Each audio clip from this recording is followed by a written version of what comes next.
I think that might be one of the themes of this year for both of us is there's almost a returning to and a remembering of what our skill set already is, what we're already good at. It doesn't seem like it's really been a big year of like building big things or changing things. It seems like it's been like let's just get back to what we know. Yeah. Would you say, let's just get back to... I was going to say it. What works? I was going to say it, that I didn't. But yes, getting back to what works. Hey, it's Tara, and I'm trying to get my shit together again.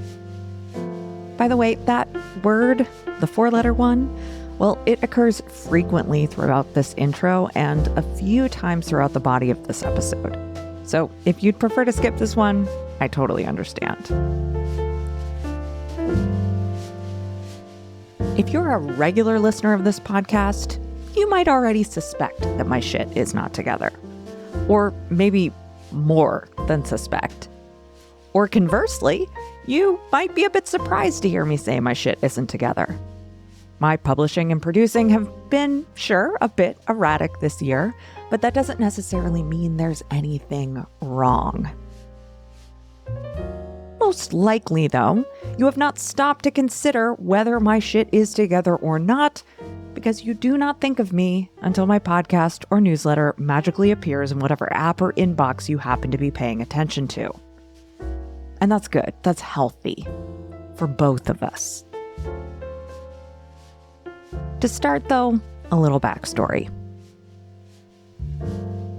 At the start of 2020, that 2020, I had my shit together. Well, you know what happened next.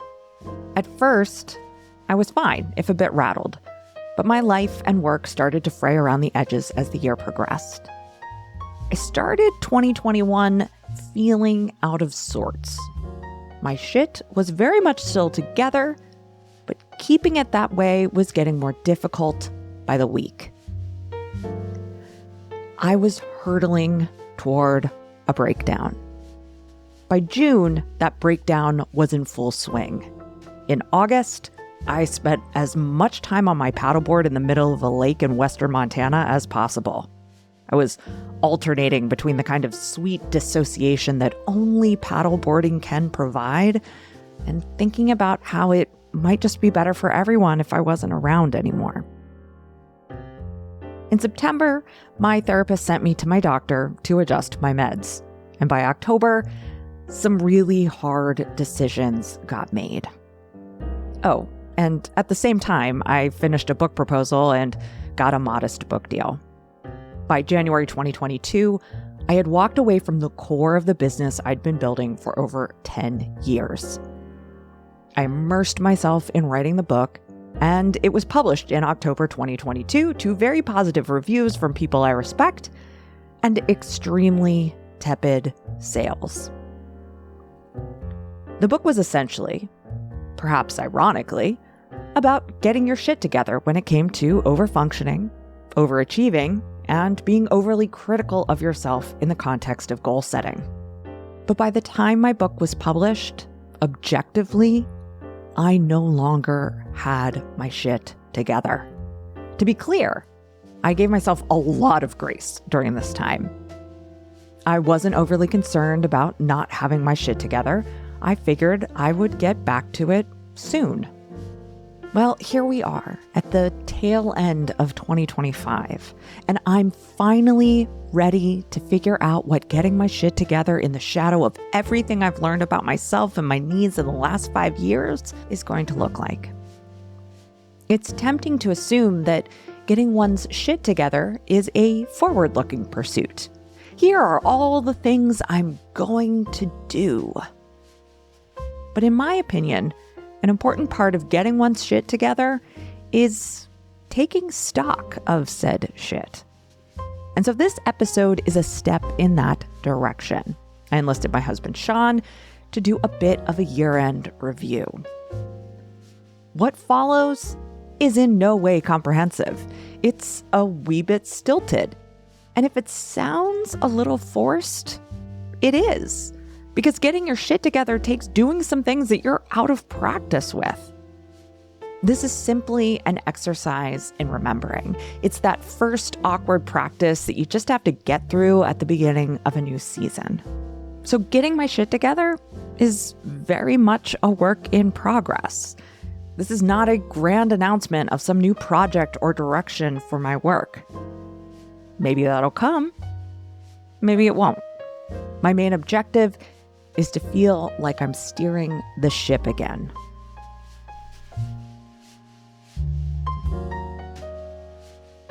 So with all that said, this is What Works, the show that rethinks work, business, and leadership for the 21st century economy. And today, we're rethinking 2025.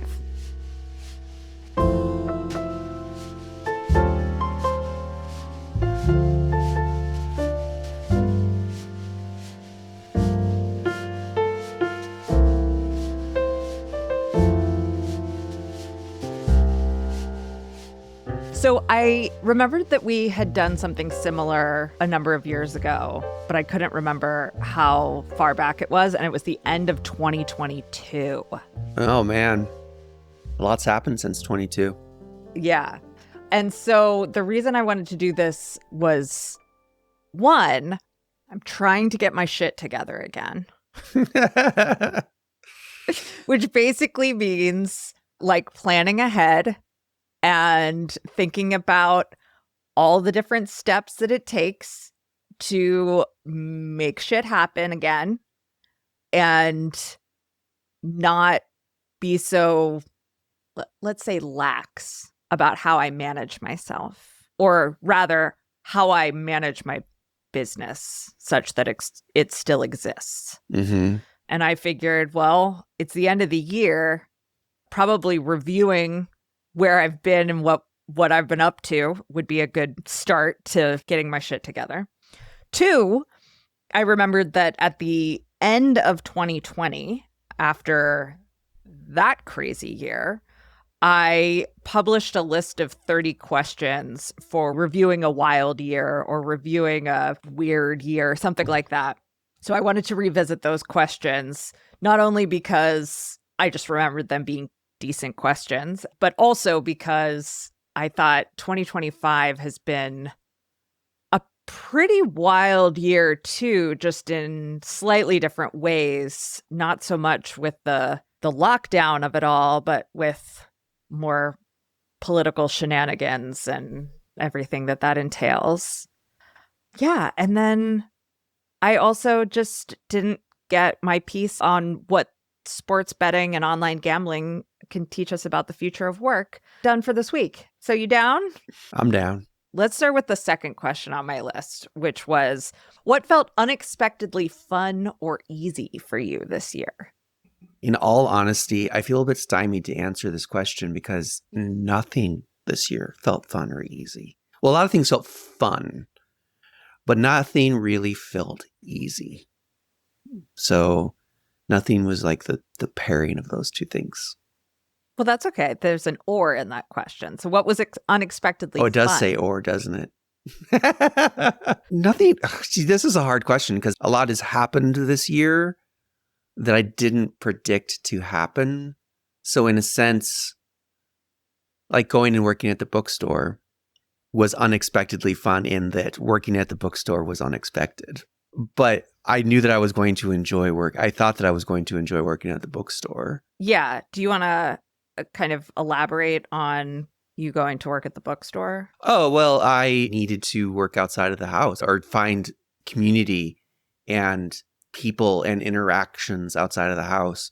And because we're a capitalistic society, one of the best ways to do that is get a job outside of the house. So I'd been meaning to do it for a while, but yeah, I saw that our local indie bookstore, just 5-minute walk from the house, was hiring. So I was like, bammo.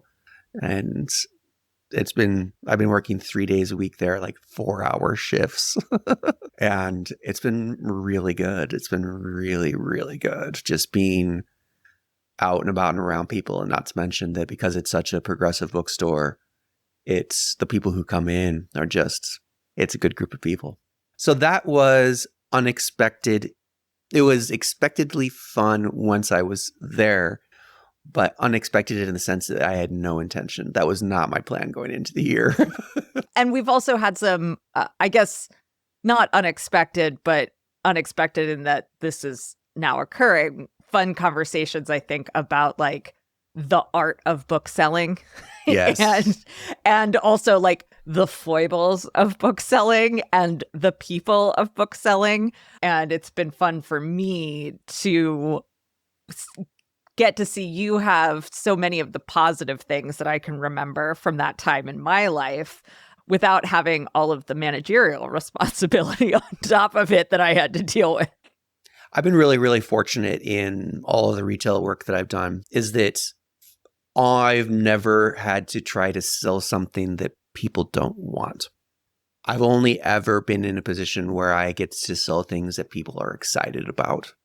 So working at a brewery where people have driven hours out of their way just to come and drink the beer, that was a pleasure because I was able to be like, the upsell was so easy because people wanted to be upsold. They wanted to know what was the exclusive, what was the next, oh, so you like that one, check this one out type of story, right? The upsell was easy. Same with books. People come into a bookstore and they want to be there. They're excited to be there. They're enthusiastic. I am a very good salesperson, but I've never been in a position where I have to sell things that people don't want.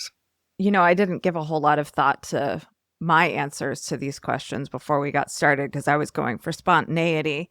But I think the thing that felt, again, not unexpectedly, but also somewhat, maybe I need to change the word unexpectedly, something that had been really challenging that got a lot easier, if still requiring a lot of skill this year, was making my video books for our client, Waxwing Books, who we do audiobooks and video books for.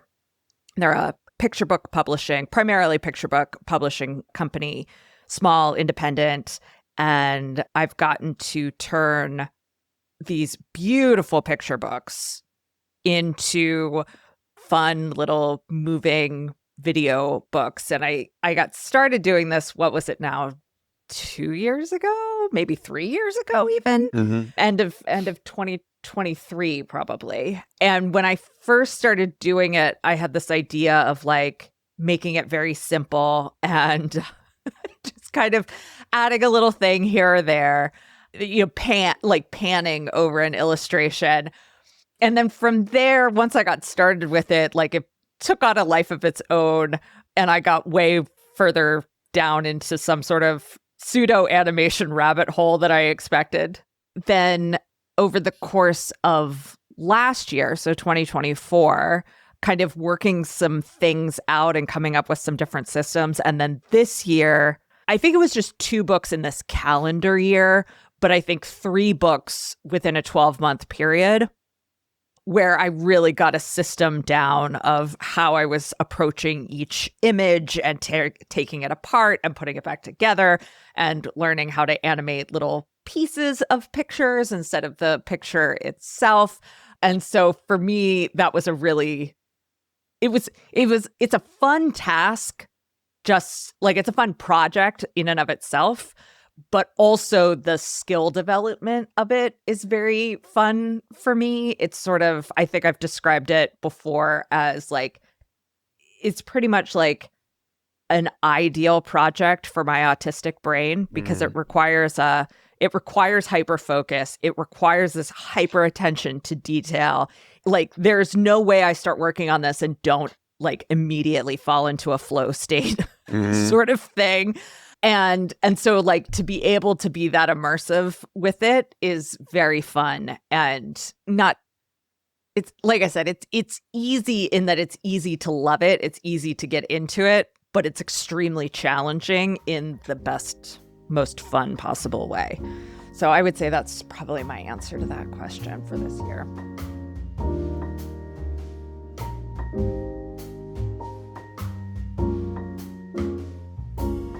Well, At first, you said you didn't have an answer to this question, but then you remembered that you had a very big answer to this question. So, Sean, what did you create this year? I've been feeling kind of creatively like it's been a rough year. And one of the things that sort of gets lost in that is my creativity. And so when I was thinking back, I was like, well, I didn't do anything this year, was sort of my very negative response to that. But that's not even remotely true. Last January, I did a 2-month pottery class. And the other people in that class, we got really friendly and decided that we would stick around and continue in with a membership at the studio. And that there's a core group of 4 of us go every week on the same, and we have a group chat and we like go out to dinner together. And every, say, Thursday, we go in to do pottery and everyone brings snacks. And it's blossomed into this additional thing where other people at the studio have identified that we're doing this on particular days and are started to participate and contribute. And it's sort of like this little club that has been formed. So, but but what have I created? I guess, well, I hadn't thought about it in that way either, is that I've created I guess what you'd call a community of friends, a community of other artists. And then additionally, I've learned how to make pottery, which is, I tell you, man, pottery has a pretty steep learning curve to get to a point where you're doing something that you feel comfortable giving away to somebody. Or, I mean, it's brutal. But yeah, I got very, very fortunate in the studio that I found, woman-owned, very queer. And you go in and it's just like, you're just in a room full of people that are like you. And it's been a really, really, really positive experience. And so I look forward to that every year, every day, every week. You look forward to it every day. I think about it every day. Yeah. So yeah, what did I create? I created relationships outside of the home, which was very, very necessary for both of us. And I created pottery. What about you? Outside of client work, I was really happy with the way this year's summer seminar came together. Mm-hmm. I've been really enjoying kind of figuring out how to mesh fiction with more practical, more tangible, more practical kind of teaching and exploration, and thinking about how the stories that I love and the worlds that I love, they make such great examples of so many things that I find really useful or really value. And so with Summer Seminar this year, basically having a reading group around a particular novella, but then layering on teaching systems thinking was quite fun.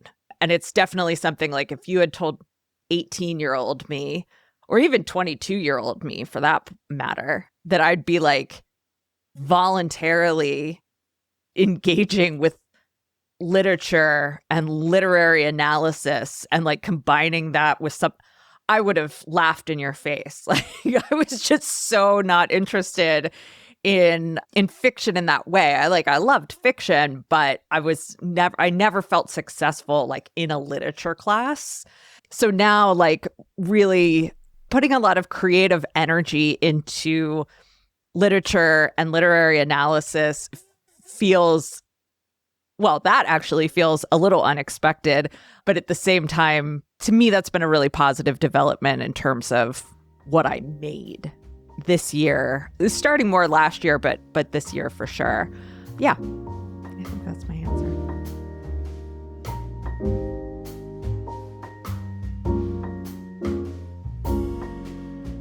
What habits or systems supported your well-being this year?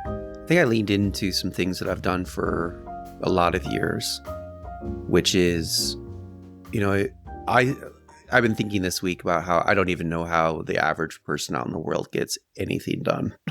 Like we work from home and just trying to get chores done around the house and groceries shopped, and then you throw multiple kids into the scenario, and it's just like, how do people get anything done? I've really leaned into just reminders on my phone that there are, if I want to be able to take like all of a Sunday off, well, that means I need to do things out ahead of time and I need to prepare for those things. Similarly to, there's some intention you were talking about getting back to. I said getting my shit together. I was trying to find a different way to say it. Getting yourself out of the mire. And I have to be pretty intentional that if I want to clean the bathroom every week, that I have to remind myself to do it. It's not just, I don't want to wait until I happen to have the time. And so that I think is the thing. And then also like I'm using systems as a way of actually getting things done, as opposed, like, I don't know how to put this, like instead of systems for system's sake, I have systems to actually get the things I need to get done.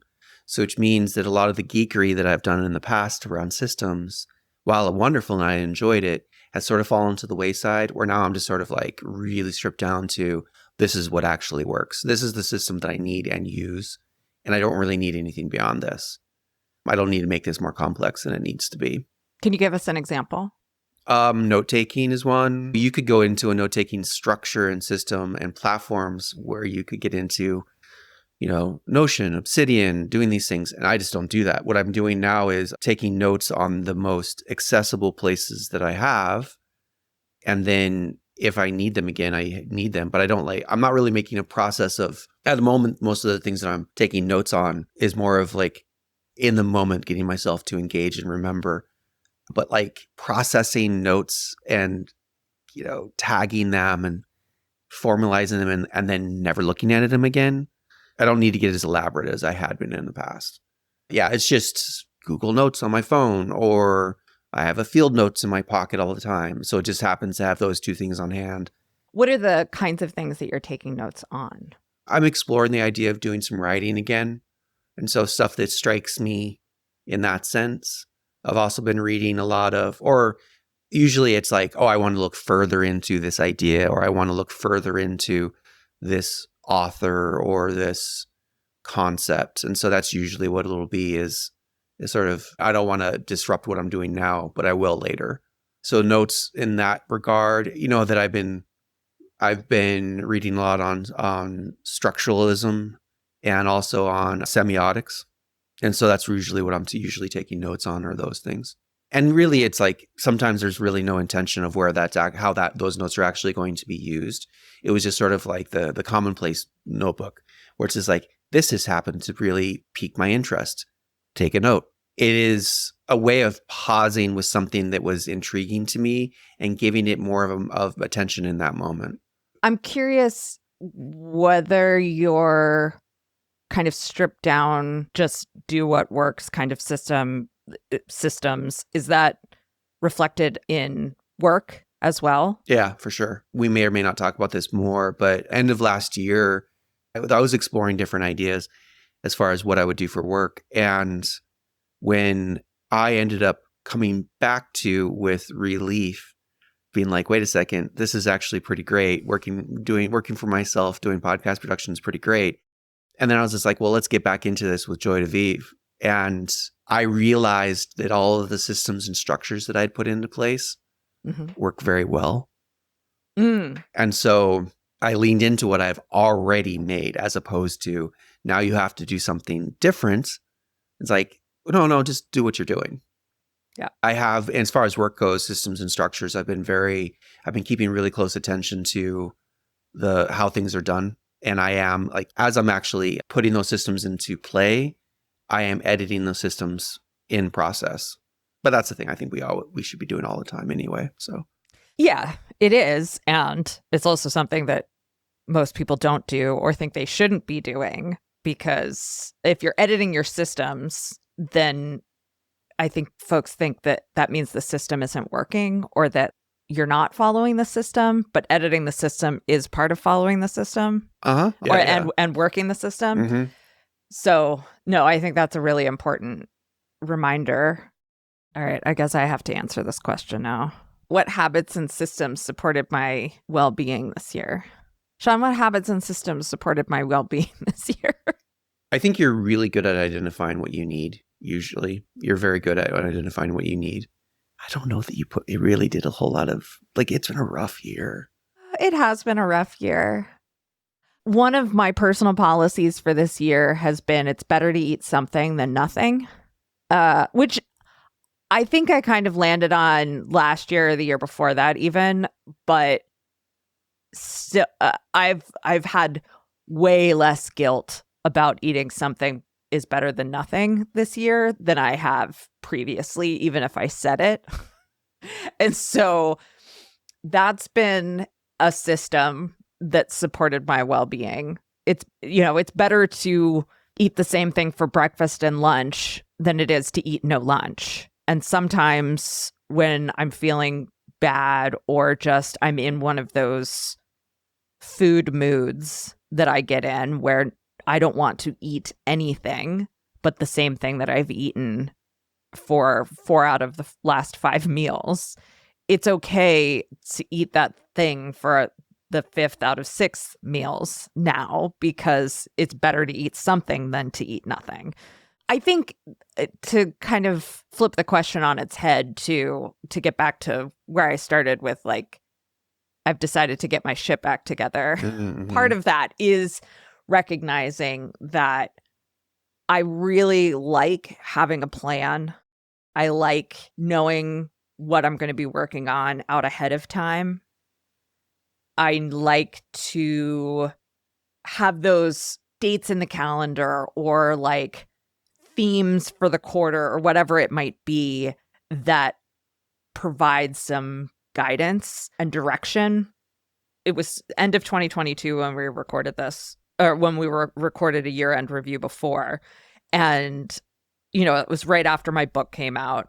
And I think that, the book was very systems oriented. It was very project based. It was very like, here's how I do things. And of course, the truth is that in the production of that book and also the time in my life that I was producing that book, all of the stuff that I had created over years and that had worked so well for me was kind of too much. Like it was too much. I was overwhelmed. I was burnout.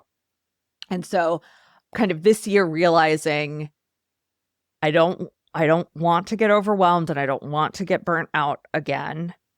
And that doesn't mean that the things that I was like the work systems that I had previously, they weren't the problem. Other things were the problem. Maybe the amount of stuff that those work systems allowed me to accomplish was part of the problem, but that doesn't mean that the work systems were the problem. So like, what of that do I want to bring back into my life and work, and how could that help me do some things differently next year in a positive way? And it's funny that you mentioned about like paring things way down. And so one of the things that I've been experimenting with as I attempt to get my shit back together is I have widgets set up on my desktop, on my computer desktop, that are my lists of reminders. So not a project management system. I think everyone knows how I feel about those. Not a plan per se, but just like, these are the things that I want to have top of mind.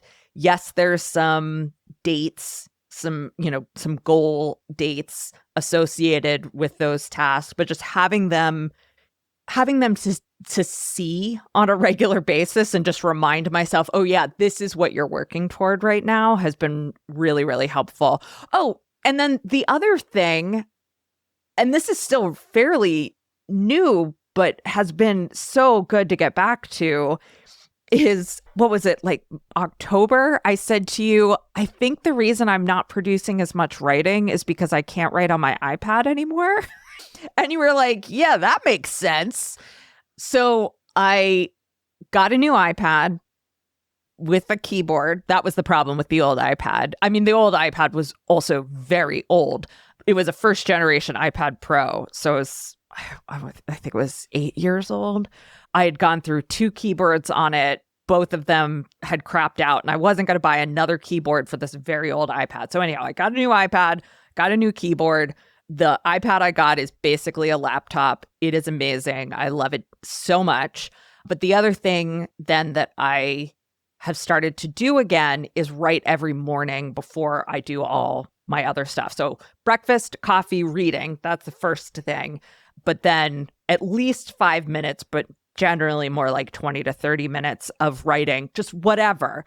Maybe I'm working on a piece that I plan to publish. Maybe I'm doing some writing on a project that's further out. Maybe it's just like, this was a thing that I read about this morning that I want to kind of process through in my brain. But just getting back in the habit of putting words on paper again every morning has been a really positive change for the last couple of months, I think it's been. Did the realization that you need to get your shit together, was there any sort of connection to bringing back that writing practice? That's a really good question.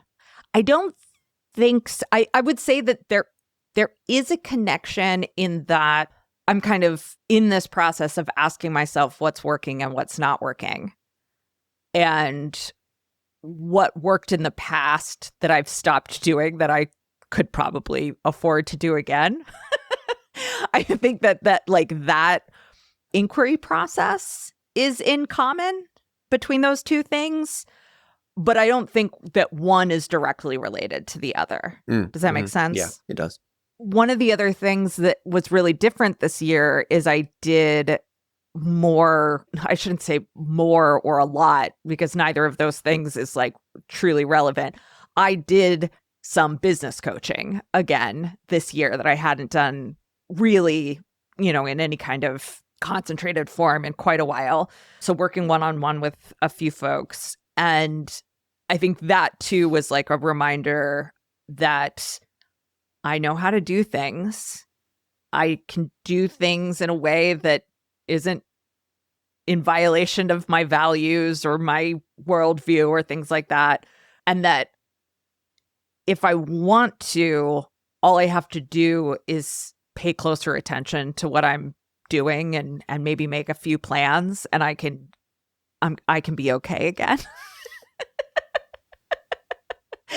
that yes, actually, I'm pretty good at some of this stuff, and that maybe I forgot that, and that maybe like this would be a good time to remember that.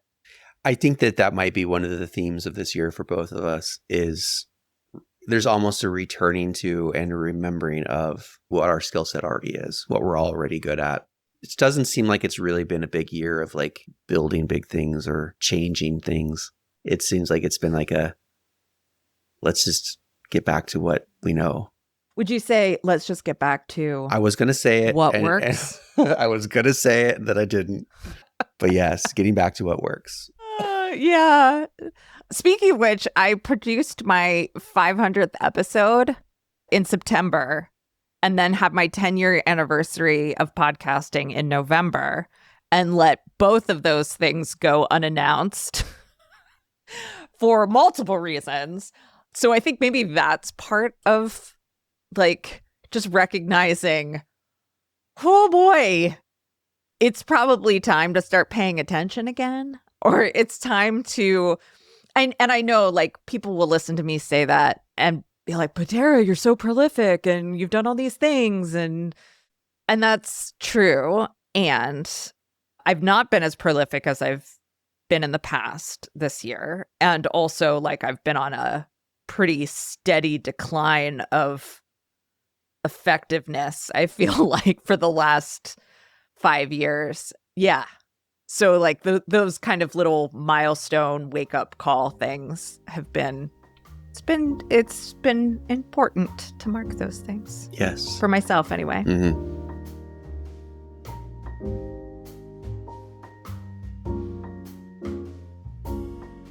All right, let's shift gears a little bit. What's something that you read, watched, or heard this year that stuck with you? I've read so much this year. Yeah, you have.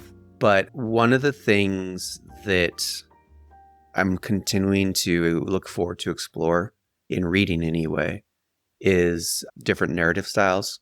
That Western hero's journey, 3-act plot structure, individualistic storyline is not a universal across the entire world. Sorry, Joseph Campbell. Yeah. And that there is actually, I've been particularly reading Korea, Japan, Malaysia, and there's this entirely different way of telling a story. And I'm realizing that it exists in places. There are places in Western film and television and literature where it has sort of come into play, but it has been so much fun to consciously be able to see those plot structures and those narrative structures in the Japanese, particularly Japanese literature that I've been reading. I had a guy at the bookstore send me, he's a professor of some sort, and send me a bunch of resources on African literature. A lot of African cultures have different traditions of storytelling that I'm looking forward to explore how that manifests in literature. So that's one of the things I'm really excited about. That's sticking with me. If we want to get a little bit more base, sort of, I did read my very first romantasy. So I read Alchemized, which is a different version of a fanfic called Manacled. That's a retelling of the end of the Harry Potter story, where the Death Eaters win. And Hermione's the only one that survives. And she has to pair off with Draco Malfoy. And so Alchemized is just this brick of a book, dark, romantic fantasy that falls under the category of dubious consent. And so I had a world of fiction opened up to me in a way that I knew was sort of there, but I never really dipped my toes into it. And I jumped right into the middle of it. So that's going to stick with me for a while. Yeah. I think that's one of the really fun things about working at a bookstore is seeing all of the different things that people read that you are unaware of or uninterested in or like just had no idea were so popular. And I've sort of like tracked the romantasy trend, I guess, for the last couple of years as like the cultural studies and media studies podcasts I listen to kind of talk about it, but it's not a genre that interests me at all. And so I kind of knew, but then when you've said like, we can't keep this book on the shelves or we can't keep that book on the shelves, I'm like, wow. And I'm sure there's other things that you've discovered that people are reading a lot of that was unexpected too. Oh, yeah. Yeah. That's been fun, being exposed to those things. Dog Boy, by the way, apparently is a really big deal. I didn't know that. Every time I see a little kid walk in and spot the new Dog Boy book and gasp, it's like, oh, this is a big deal. I read a lot this year that stuck with me. One of the things that I've sort of been reading, attempting to go back and sort of fill in some of the holes in, I wouldn't say exactly, some of it's classic, but more like just older feminist science fiction that I haven't read. So like I read Ammonite this year, which I think was early aughts, but that pursuit kind of ended up overlapping with this other interest that I have, which is stories about women who either by choice or not end up completely alone, like in uninhabited worlds. So this started last year, I think, is when I read Elizabeth Moon? I think that's right. Elizabeth Moon's Remnant Population, which is about a woman who, she's an older woman. Her whole colony is being resettled on a different planet. And she's like, screw this, I'm staying here. I just want to be by myself. And I don't want to have to worry about my idiot son and his awful wife and all of the other things that this community expects from me. I'm just going to stay here and live out my last days in peace. That is not how things end up for her. But still that idea of like just being alone on an uninhabited planet, very intriguing to me. Anyhow, so I read that one and I was like, this is great. And then I found out about the TikTok popular book, which is still an older book called I Who Have Never Known Men, which There are a lot of other characters in the book in the first like 3/4 of it, but it ends up that the main character is completely alone in the end. And then after I read that one, I read The Wall by Marlena Hoff something. Okay, I just want to make sure that I have stated these authors and books clearly. So the first book is, in fact, Elizabeth Moon, Remnant Population, published in 1996. The second book was I Who Have Never Known Men, which is a book originally published in French by Jacqueline Hartman, and that one was published in 1995. And The Wall is by Marlon Haushofer, published originally in German in 1963. And that one is about a woman who wakes up in her friend's chateau or friend's hunting cabin, wakes up one morning and there is an invisible wall completely around this compound. And it appears that nothing on the outside of the wall is alive anymore. No people, no animals, nothing. But inside, she's alive and the animals that are inside the wall are alive. And so this whole book, like the way that it is written is really interesting. And that's a whole other discussion just in and of itself. So that sort of trilogy of women on their own books has really stuck with me. The one being from previous, but those two being just from this year. What else did I read that's really stuck with me? Oh, there was that essay about Taylor Swift that you and I read and talked about.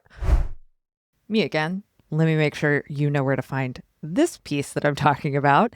This is from Defector.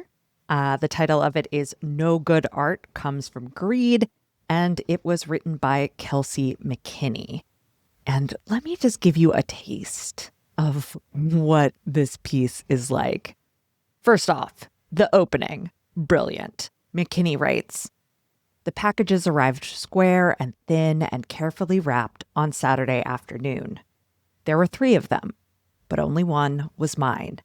And if I could have rejected my package, sent it back from whence it came, and been refunded my $34 plus shipping, I would have. I didn't want it anymore. The 2 other identical packages belonged to my neighbors, who didn't seem to want theirs either, because they sat outside all weekend. Inside was the vinyl record for Taylor Swift's The Life of a Showgirl, an album that was released on Friday, but which we had all ordered on her website weeks before." So that's the opening paragraph. And then toward the end, McKinney writes, quote, "Good creative work draws on the well of your experience, on everything that you consumed and felt and saw over a period of time. If you dip into the well constantly without giving it time to refill, you end up with nothing but pieces of mud, nothing that will satiate a thirst for art." And then finally, "There is very rarely money in trying to make something that matters to you, but there is a lot of money in making things that are just good enough to get people to buy them. If you're willing to compromise everything, to have no public morals or beliefs, to make your work palatable to everyone, there is so much money to be made."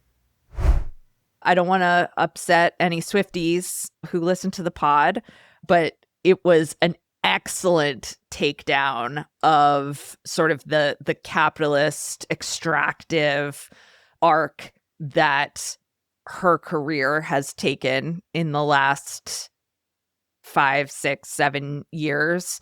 The woman who wrote it identifies herself as a Swiftie, as a fan, but saying like, I'm watching what you're doing here, and this is ceasing to be art and has become content that is a product to be sold and repackaged and sold again.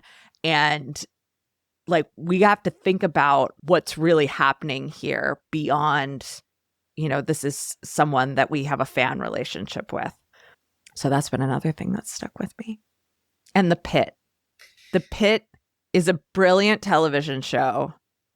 I can't wait for the next season. Lola believes it is also a brilliant television show. And oh boy, I could write an entire dissertation on The Pit. The other book that stood out to me that I want everyone to know about and everyone to read is I'm Just a Little Guy. How to Escape the Horrors and Get Back to Dilly Dally. Highly recommend. Good Christmas gift. It's a great Christmas gift, yeah.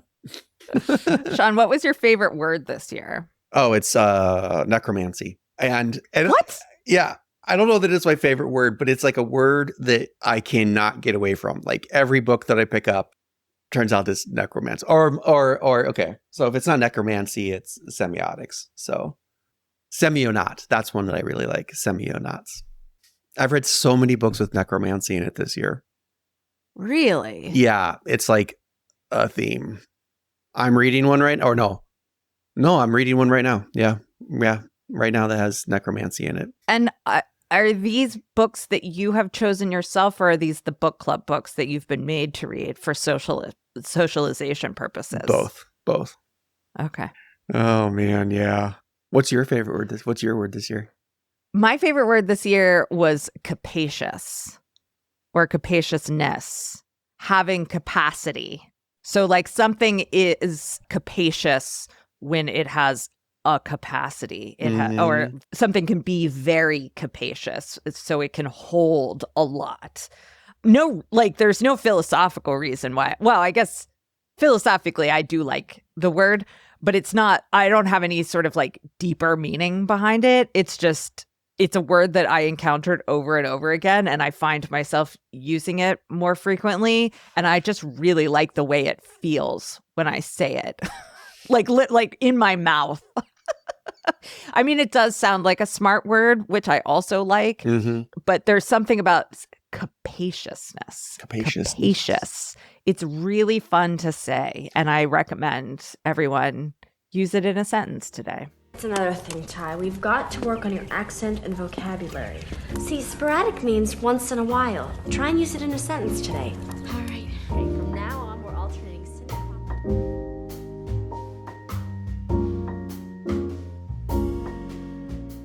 All right. Last question. What are you looking forward to in 2026? I don't have an answer for you. I haven't really given 2026 very much consideration. I would say that what I'm looking forward to in 2026 is continuing with some of the projects that I've laid the groundwork for.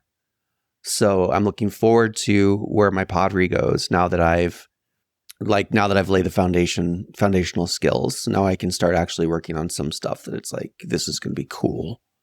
I've laid the groundwork for, the bookstore. I'm looking forward to where that goes and continues to go. Yeah, I'd say just in continuation of the projects I've already started. 2025 was a rough year for a lot of reasons, but I feel like both of us in our own ways have dug out of a quagmire, and I'm looking forward to, enjoying myself a little bit more, because I didn't really enjoy 2025.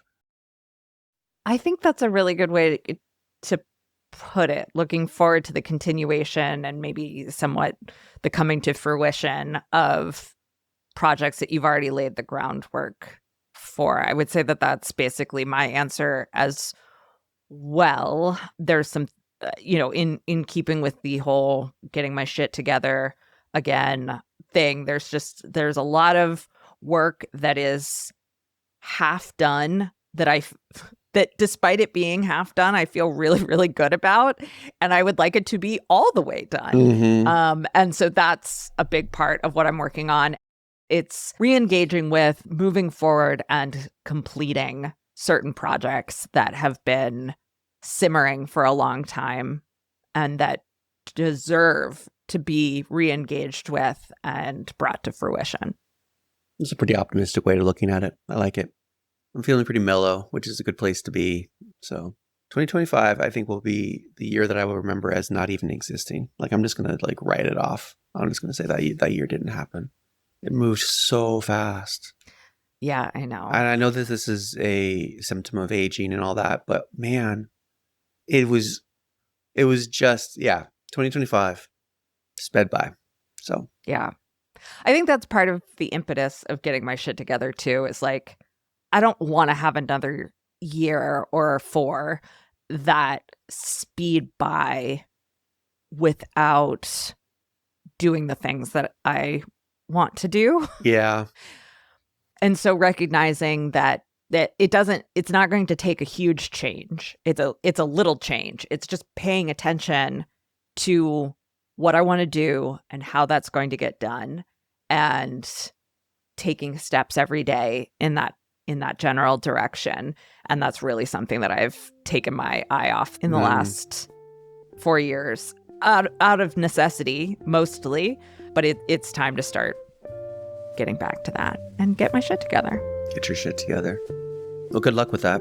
I'll be there with you. Thanks, you too. I look forward to seeing you go through that process. Keep me posted. Yeah, I'll keep you posted.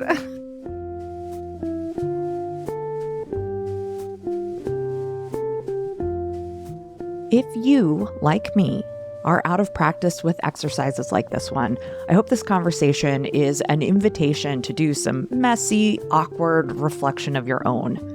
Reviewing your year and planning for the next one, or simply trying to get your shit together again after a while, isn't something you have to do perfectly for it to count, for it to be valuable to you.